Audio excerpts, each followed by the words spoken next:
New Zealand has the highest rate of domestic abuse per capita in the developed world. Abuse needs silence to thrive. In this series, Simone Butler, herself a survivor of a vicious attack by her ex-partner, meets those brave enough to break their silence.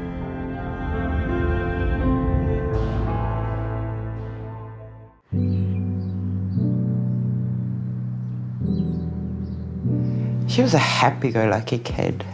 She loved dancing. They always had competitions. She loved her younger siblings. She had a lot of time for them. She wanted to be a kohanga teacher, which we sort of had her in. She was at a kindy. She was doing voluntary work there until COVID hit, and then they couldn't allow her there anymore. She loves kids, because in her intermediate, they were in a Māori bilingual unit, so they spent a lot of time with the babies. She hated school, like every teenager, she hated school. But that's because of bullying more than anything else, so she spent a lot of time at home with me, so I had to try and find things for her to do. We did the paper run around Manurewa. It was cool because we had her dog in the car as well. He was meant to be mine. I let her hold him on the way home and he never let go. So he was stuck to her, yeah. But he was only a puppy, shadow. During the week when we're out, she does get messages, but she ignores them. Only because she knows she's with me, or she'll be talking to someone and say, oh, I'm with my mum, so can't talk, and then hangs up. She texts a lot. I know she had Instagram. All these photos, most of these were taken off her Insta account, photos that I've never seen before. So I printed them all. She talked to us about people that she's talked to and whether or not that they're nice or not. So yeah, I kind of knew a lot of the people that she was talking about. She may have held back a lot of her messages because they were kind of private. It's the first time I've ever heard of him. She came home in the middle of the night banging on the door because she told me he stole her puppy. Yeah, that was the first time I've ever heard of him. She was terrified that he might do something to Shadow, so I told her just to calm down, we'll call the cops. In July of 2021, there was an incident between Vikal Krishna and Trinity. They were spending some time together in a vehicle. Trinity at the time had a little puppy. She was very close to that puppy. And the puppy had had an accident in the vehicle. This upset Mr. Krishna to the point where they had a verbal argument as a result. And as his anger grew, in response, he strangled the puppy in front of Trinity and got her out of the car and left with that puppy. I was worried about this puppy, and, to have something stolen like that and not knowing if he's violent, it might do something to it. I just wanted the puppy back.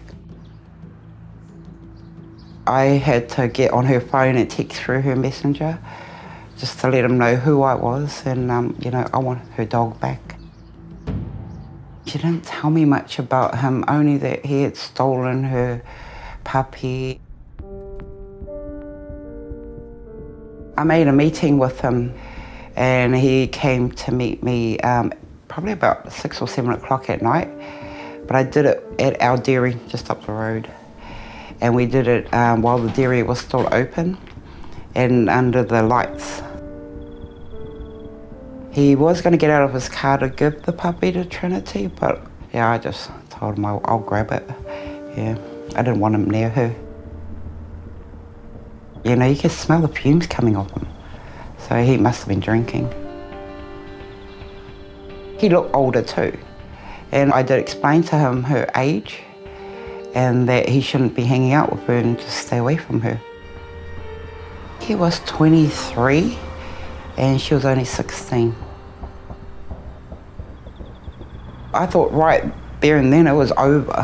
He was never mentioned again for months. And then somehow he popped up on her messages 3 months later. Looking through his phone, we're able to establish that he had sent out a number of friend requests to young girls and normally trying to lure them out through the attraction of drug supply. Trinity was exploring life and pushing boundaries, and no more so than a lot of 16-year-olds out there. They weren't in a relationship, it's quite clear. It was a friendship. There was an offer of cannabis, which I think is what drew her out on that occasion. No one knew she'd left until Friday. I got a text saying that some shit had gone down. That's her exact words, some shit had gone down, that she'll be back Friday night.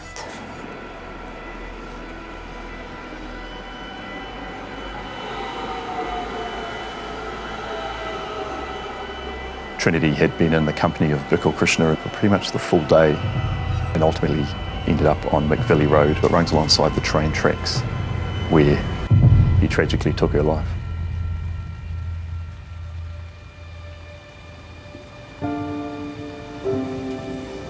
When she was first discovered, she was located naked. She had been assaulted. From the post-mortem, the cause of death given by the pathologist was strangulation. We happened to see the news during the lockdown about a body being found at the blind school. The police turned up. They didn't have to say anything because they had a photo with them and the paper was see-through. So when we turned on the outside light, they didn't even have to turn it around. I actually had to go identify her that Sunday because they were doing the autopsy. And with COVID, it delayed getting her from the coroner to the funeral home. And then, they had a lot of rules around what happened there as well. So we weren't even allowed to bring her home. We kept hoping, she'll come back one day. We can bring her back, but we were never allowed to. We had to have the funeral at the funeral home. Because a lot of family couldn't come through the borders as well, it made it even harder. This is where she had been dumped. This is where her body was dumped, just down the road a bit. It is a depressing place, but it's where she was. And just let her know that we're still here. Mm-hmm. We haven't forgotten her, and yeah. And you never will? No. She was a kind person. Yeah. She loved everybody. Do you think that the bullying that she experienced at high school, do you think that made her more vulnerable to a male predator when he approached her?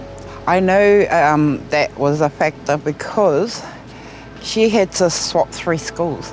I had to pull her out because the bullying got that bad. Just from girls being nasty? Yeah, but it wasn't just the girls as well. It could be some of the boys who have made out that they've slept off her. I think she lost that confidence, and that's all from high schools. She was a really smart kid, but it's hard to learn if you don't feel safe. Yeah, she didn't have friends her age she could hang out with, which then opened her up to being vulnerable to a predator when he targeted her. Yeah, because he did target her.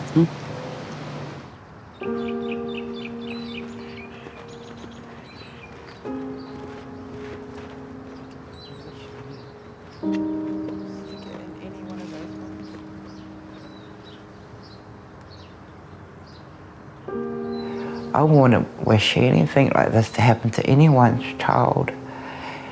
And it's not getting better. It's not getting safer either. Stay off the internet.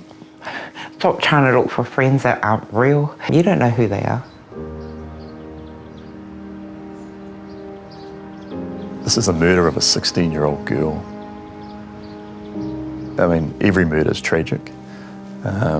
But a young 16-year-old girl, she had her future ahead of her, and it's sad that it was taken from her so quickly. The escalation and violent offending around domestic assaults as a community, we need to stamp that out. There's a message I want to get out there. For young people, know who you are talking to before you take those next steps of meeting someone.